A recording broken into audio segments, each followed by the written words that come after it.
Hey guys, welcome back to my channel. For today's video, we're going to be talking all about triggers.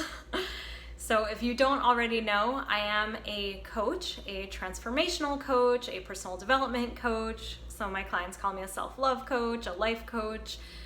I'm a coach that helps my clients to work through emotional processes. And one of the most important things is that we work on their triggers. So what is a trigger? So basically, if I were to say to you, like, I love your shoes, that wouldn't really likely that's gonna send you into like a positive energy and like feel very positive, right? Or if I say something that might seem kind of neutral, like, here's your change, right?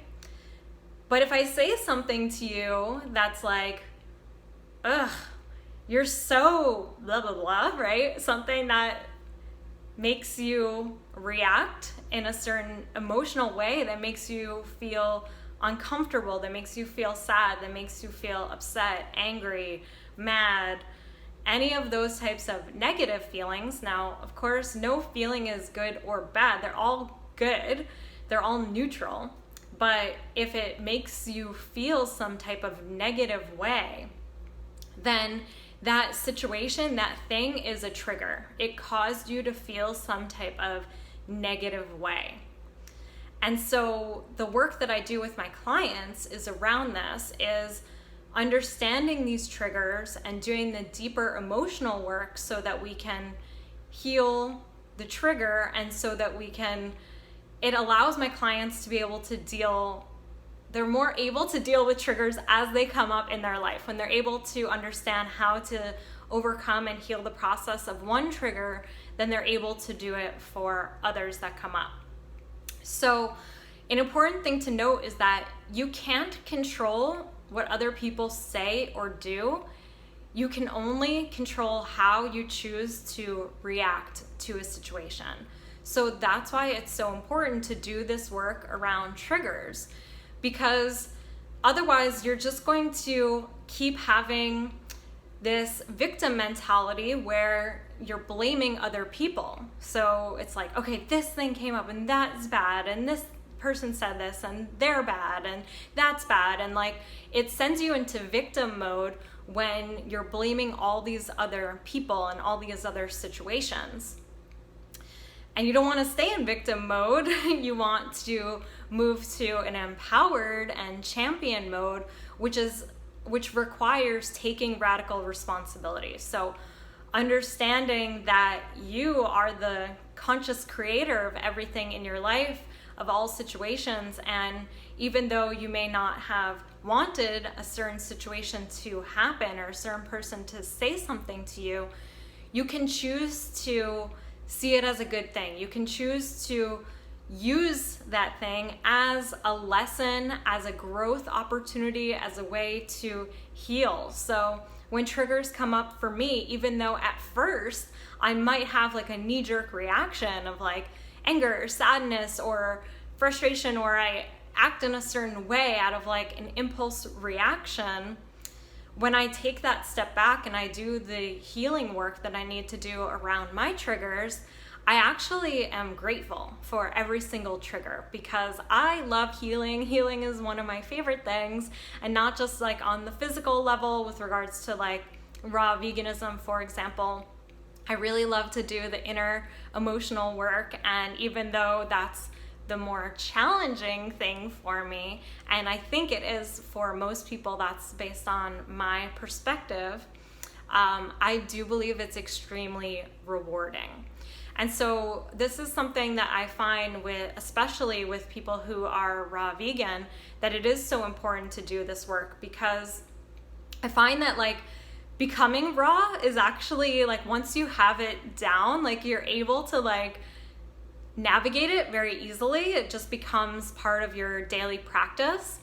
But what happens when we are raw vegan, we actually become very raw emotionally. And so a lot of stuff comes up emotionally, and we may find that we become more sensitive to triggers. And so that's why it is so important to do this healing work, especially as a raw vegan, because we're not numbing with cooked foods or other foods.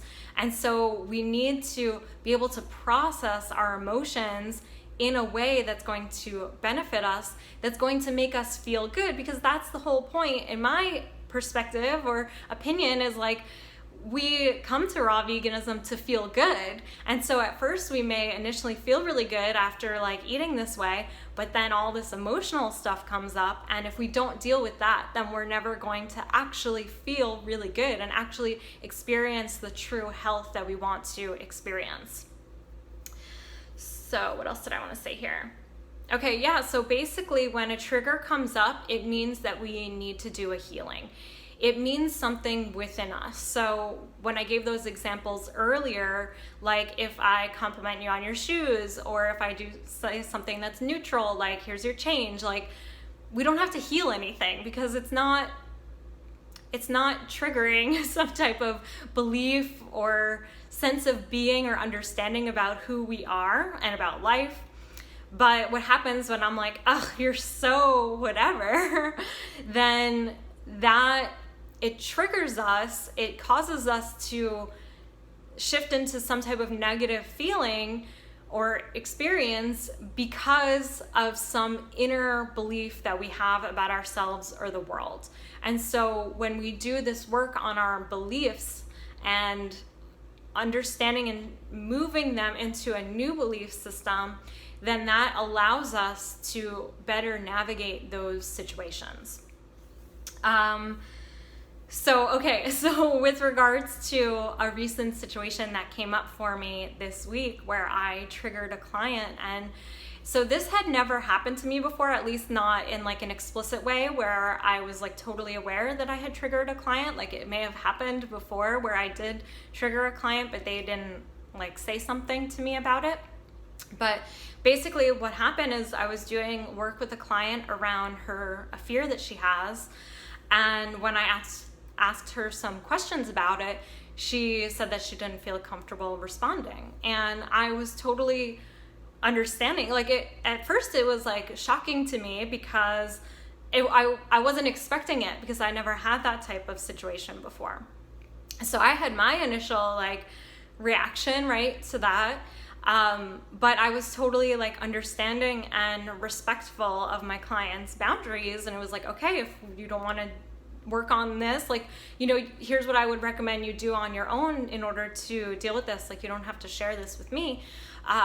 But I also understand, because the work that I do with my clients is so sensitive, because we're working on their fears and we're working on beliefs that they've held on to for decades, and they've created some type of inner structure, some type of like protection around this belief that can become like hard for us to penetrate, right? Because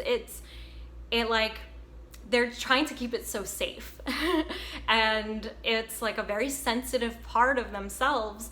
And so I was totally understanding that that in this work, like, it makes sense that I would trigger a client in that way just by simply asking about her fears and doing this work around it. So what I had to do is I had to remember that it wasn't something personal. And so like, even though I had my initial like trigger about it, I had to do the work around realizing like it wasn't something personal. It was something that she needed to work on. It was something that just I represented something to her, this like sensitive part of her. And so like, and I did my inner work around coming back to my state of peace and my beliefs. So, and it really helped me. I was so grateful. I was so grateful for this trigger, because it allowed me to, like, one of the things that I have needed to deal with is I've felt very sensitive to things. Like, if that situation had happened to me in the past, I would have been so sensitive and emotional about it. Not that that's a bad thing, but that's not how I desire to be. I desire to feel very peaceful and calm even when something like this comes up. And so I was able to quickly move through the feelings. And actually, as soon as I did that, and it took like some time throughout the day, and then once I did that, it was so interesting because then my client actually responded and was willing to be more open and go further into this trigger. So that can also happen on an energetic level. Like, even though we can't control other people, we can't control what they say or do or how they react, and we can only control ourselves and how we deal with triggers and our feelings and our emotions. And because I wasn't surprised that after I did that inner work for myself, that then she was able to get to a more open place, because we can do things on an energetic level where we become more confident, more peaceful, and so that influences how other people's energy actually is. So we can't directly impact their situation, we can't directly impact how they act or react. We can somewhat do it on an energetic level. What else did I want to say? Okay, so when dealing with the trigger, so there's healing work that we need to do.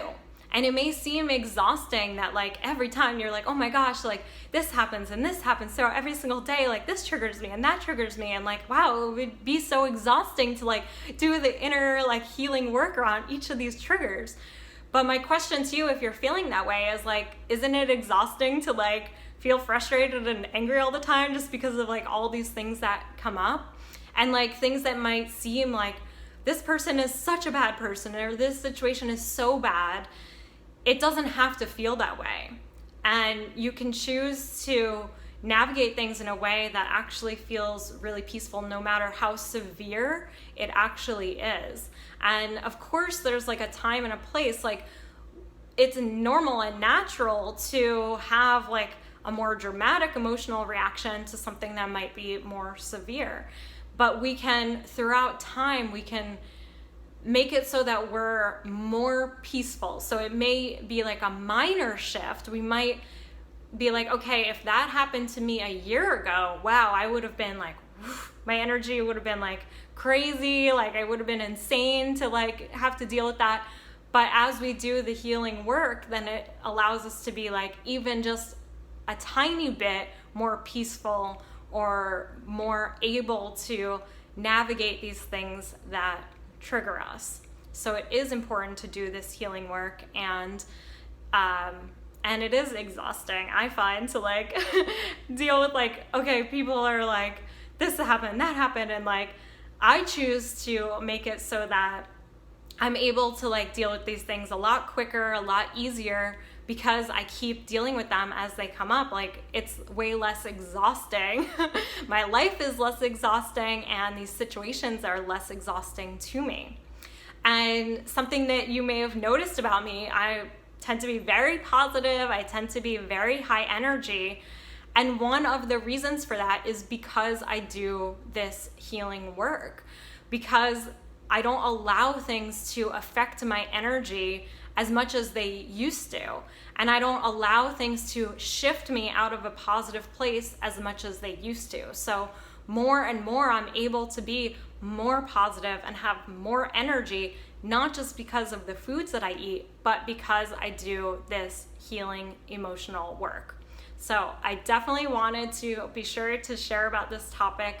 I would love to know your comments and questions in the comments section down below, and I will see you guys in the next video. I love you guys, and I'll see you again soon. Bye.